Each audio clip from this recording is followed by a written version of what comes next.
everyone, and welcome to the review of Unit 8, Birds Aren't Real. So in the preview we talked about this guy, Peter McIndoe, who claims that all of the birds in America are not real, and they are actually government spy robot birds. But it turns out that the real purpose of this movement is not actually to claim that birds aren't real, but to actually make fun of some of the crazy conspiracy theories that there are out there today. And it's a big problem in America. So many people have been even alienated from friends or close family members because of some of the crazy things that their family believes. Make fun of. Make fun of. Alienated. Alienated.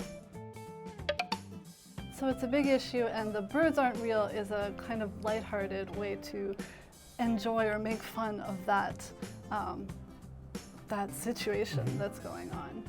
And a lot of young people are tired of this kind of post-truth where you can say anything or whatever you want on the internet and people will believe it.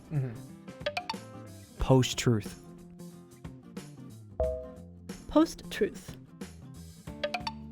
And so the Birds Aren't Real movement is just kind of a joke around that kind of issue that's going on in the States. Yeah, one big troll. It's a big troll, Yeah. exactly. The founder, the founder of the Birds Aren't Real movement has actually come out and admitted that he does know that birds are real, that there are birds out there.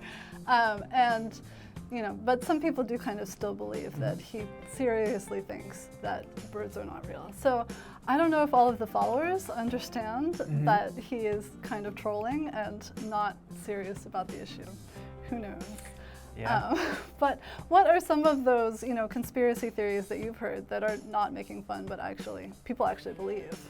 Well, as both Americans, I'm sure we can say a lot of these things that are going around in America. I don't know, one of the crazy ones I've heard recently was the whole 5G tower.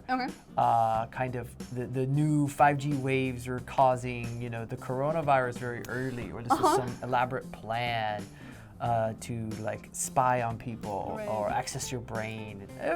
It just started spiraling out of control of how crazy this conspiracy was.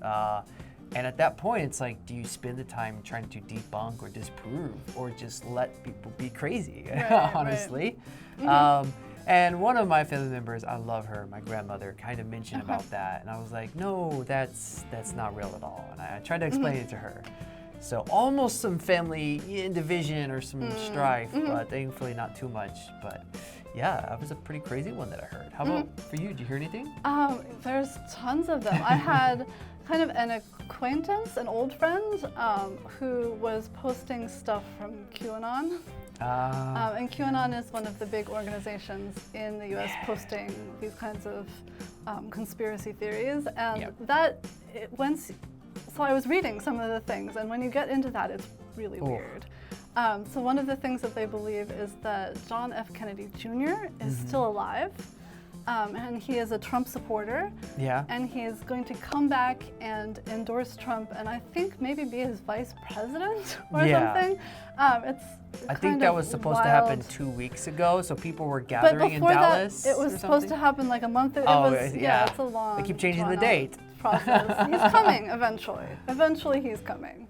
And Pizzagate, which was about child pornography and trafficking and other things, and actually led to like people getting injured and and a guy an arrest. going with a gun into this supposed it was a pizza restaurant that was supposedly involved in this. So there's a lot of weird stuff going around. So you have to be really careful these days with the information you see on the internet, and really do your research about whether it's actually true or not. Freedom of speech should be used wisely. So on that note, that is all for Unit 8, Birds Aren't Real. We'll see you in the next chapter.